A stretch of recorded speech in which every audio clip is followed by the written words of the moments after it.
односите со Бугарија се замрзнат конфликт кој што Заев го одмрзна, како и со Грција. И штом одмрзнувате конфликт, а сте слаба страна, секогаш губите. Плюс тоа имаме сервилна дипломатија, гледате бега овој Димитров, не дојде во собрание, поважно му било здравјето од националните интереси. Бара веројатно на Zoom или на Microsoft Teams да го викнеме. Така што... А не ли може тоа да се направи? Па не може, според деловникот сегашен не може да се направи. Меѓутоа има протоколи, сега и вие по протокол не ми давте да си на маска, така и во парламент имаме ние протоколи.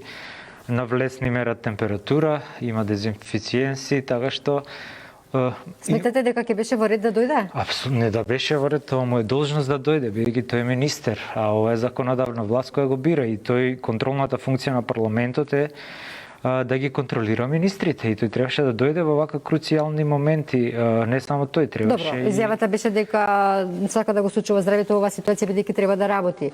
А што да работи? Боле да не работи он, бидејќи секоја негова работа е на штета на државата, видовме со договорот од Преспа.